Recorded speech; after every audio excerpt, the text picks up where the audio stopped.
Ahoj, moje meno je Michal a keďže tento kanál by som chcel smerovať do video a fotografickej tematiky, rozhodol som sa spraviť video o strihacích programoch, keďže veľa ľudí chce byť, dajme tomu, youtubermi, alebo nazval by som to videotvorcami, chcú sa venovať práci s videom, tak potrebujú nejaký strihací program a veľa ľudí nevie, v čom strihať. A ono to ani nie je o tom, že v čom strihať, ale či viete strihať a či máte k tomu nejaký vzťah, alebo či sa to chcete naučiť.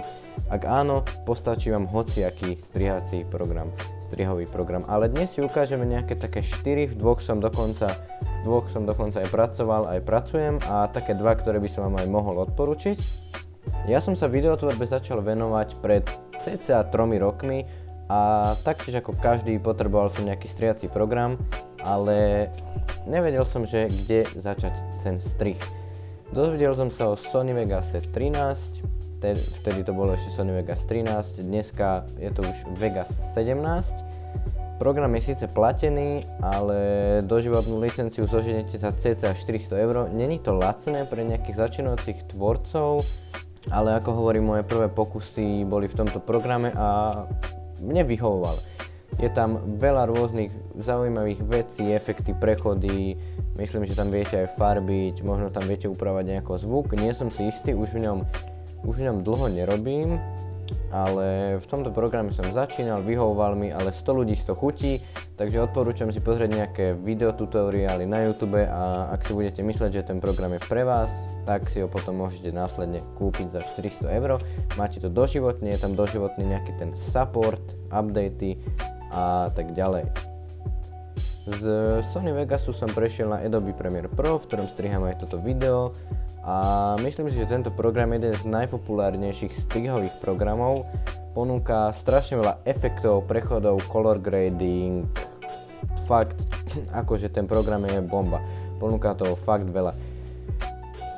Doteraz som na ňom neobjavil fakt žiadne chyby, okrem toho, že padá, fakt akože robíte si nejaký projekt a len tak vám padne ten program, lebo ani neviem nejaký dôvod, že prečo by len tak zrazu padol, ale len tak sa rozhodne a padne. Striham v ňom už okolo 2 rokov a fakt mi vyhovuje. Nájdete aj skúšobnú verziu tohoto programu, ktorá je na 30 dní. Program si vyskúšate a ak vám bude vyhovovať, tak si ho viete zakúpiť za cca 20 € na mesiac. Alebo si môžete kúpiť kompletný balík, mám tu poznačené Premiere Pro, After Effects a takto mnoho ďalších programov, tam je za 50 €. Ak neviete, čo je After Effects, tak tiež tam viete robiť strašne veľa efektov, už sa to tak aj volá, že After Effects, viete tam robiť strašne veľa efektov, rôzne prechody, fakt animácie tu vidím, viete tam robiť. Ani ja som sám na to ešte neprišiel, čo všetko sa tam dá robiť. Fakt, ako mne osobne vyhovuje Adobe Premiere Pro a ani som moc ten After Effects nepoužíval, ale je tam v tom balíčku za 50 €, ak by ste to chceli, tak ho tam viete nájsť. No a ak používate tieto programy od Adobe, tak môžete napríklad, je tam aj Photoshop myslím, tak keď máte vo Photoshope nejaký PSD súbor, hneď ho viete vložiť do Adobe Premiere Pro a ono si to spracuje, nemusíte si to dávať do JPEGu a takisto aj z toho After Effectu hneď tam len dáte hotové video, čo ste si tam spravili a hneď to tam máte, nemusíte s tým nič robiť. Ak máte MacBook či iMac, určite skúste Final Cut Pro X alebo Final Cut Pro 10. Final Cut je robený pre MacBooky, je to program, ktorý je taktiež platený, jeho doživotná licencia stojí 300 € a máte tam doživotný support, tie updaty. Tento program nezožitnete či na Windows, ani na Linux, ani na nič podobné. Skvelá optimalizácia tohoto programu, rýchly render time, takže ak nejakú produktívnu robotu robíte, napríklad YouTube, alebo ste nejaký videotvorca, ktorý fakt potrebuje sekať tie videá veľmi rýchlo, tak určite MacBook či iMac a Final Cut Pro X, lebo ten render je neskutočný, tá doba, za ktorú to fakt akože zvládne vyrenderovať, je fakt úžasná. No a posledný program, na ktorý by som rád prešiel aj ja, alebo nie prešiel, ale rád by som sa v ňom niečo aspoň naučil, nejaké základy, je DaVinci Resolve od Blackmagic Design.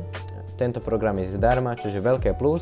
Je to taká okresanejšia verzia, ale má to fakt ako všetky veci, ktoré tieto 3 či 4 programy a zadarmo. Takže všetky veci, ktoré sú v tých platených programoch, dostanete teraz zadarmo. DaVinci vám to ponúka, stačí si to stiahnuť.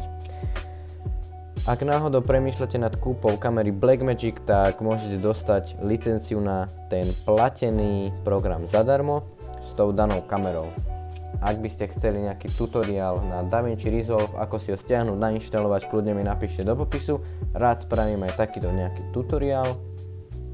Ak by ste chceli nejaké tutoriály, či z DaVinci Resolve, Premiere Pro, možno aj Photoshop a takéto, určite mi to napíšte do komentárov. Posnažím sa teraz vydávať tie videá častejšie, budem sa o to snažiť, aj keď to niekedy není ľahké, brzdí ma v tom škola, veci popri tom, ale budem sa snažiť, takže určite zanechajte like či odber, budem sa veľmi z toho tešiť. No a pre dnešné video to bude všetko, tieto 4 programy. Ak ste nestihli dať odber či like, teraz je ten správny čas, budem za to veľmi rád. Motivácia do ďalších videí je práve ten like na tomto videu, či odber, alebo nejaký komentár, či už pozitívny, alebo negatívny. Ak tam mám nejaké chyby, určite mi to napíšte, ja sa to budem snažiť opraviť do ďalších videí a nezabúdajte, ďalšie video už čoskoro.